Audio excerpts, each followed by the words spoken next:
কষে নিয়েছি। হ্যাঁ, আর এই দেখুন এখানে ছোলার ডালটাকে ভিজিয়ে বেটে নিয়েছি। দিয়ে এই যে পটল আর ছোলার ডালটা দিলাম, আর এতে এই দেখুন দুটো ডিম দেবো।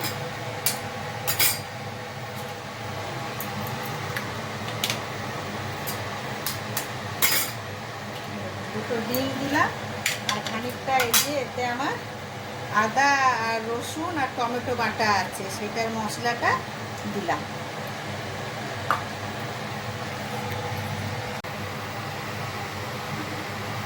একটা ধনে গুঁড়ো দিলাম।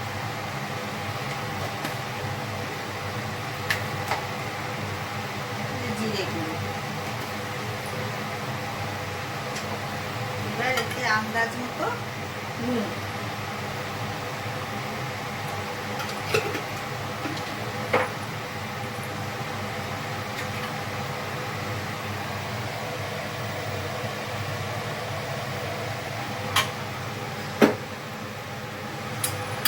এটা ভালো করে মেখে নেব।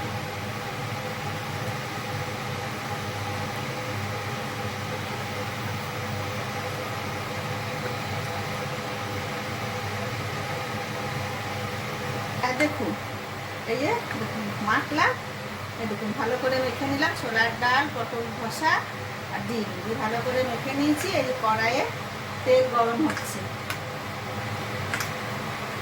কড়াইয়ে তেল গরম করতে দিয়েছি।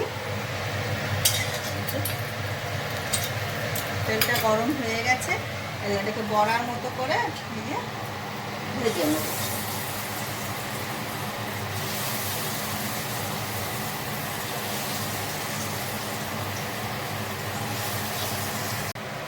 ভাজা হয়ে গেছে, এই যে ভাজা হয়ে গেছে, ভেজে নিলাম।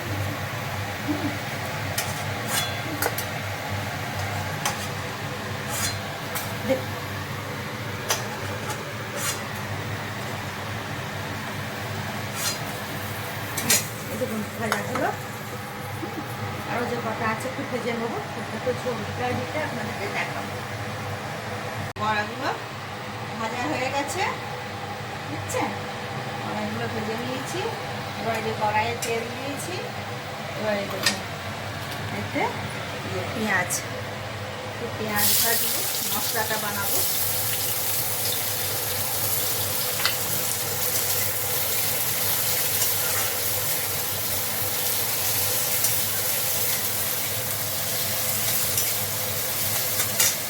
এই বড়া আপনারা শুকনো ভাজাও, ডাল ভাতেও খেতে পারবেন, সেটাও খুব ভালো লাগবে।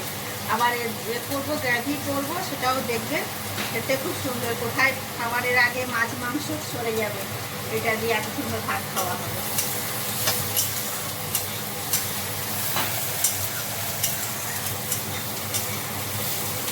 পেঁয়াজ ভাজি, আর এতে এই যে মশলা করে রেখেছি, ওই আদা রসুন টমেটো জিরে গুঁড়ো ধনে গুঁড়ো আর একটু ধনে পাতা কুচিয়েছি, ধনে পাতার উপর থেকে ছড়িয়ে দেবো।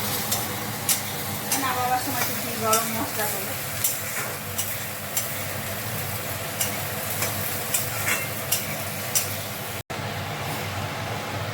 এই দেখুন মশলাটা কত সুন্দর ভাজা হয়ে গেছে, পুরো তেল ছেড়ে দিয়েছে। এরপর জল ঢেলে দিলাম।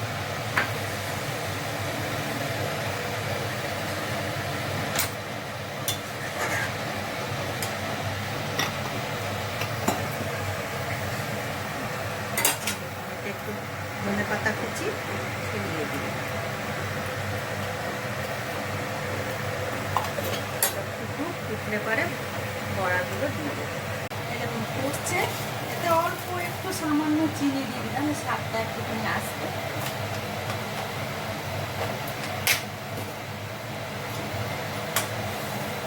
ফুটে গেছে, বড়াগুলো দিতে বেশিক্ষণ ফোটাবো না, গলে যাবে, দিয়ে দিলাম।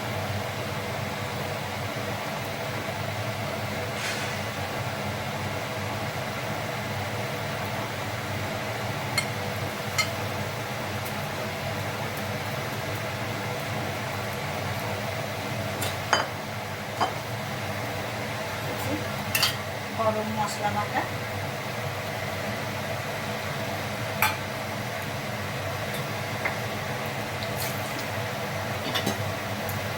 সামান্য অল্প একটু ঘি ছড়িয়ে দিচ্ছি।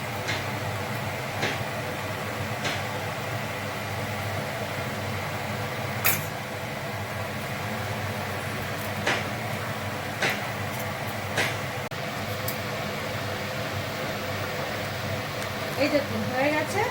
এই যে এই দেখুন, এই ঝোলটা রাখলাম, তো বড়া তো টেনে নেবে।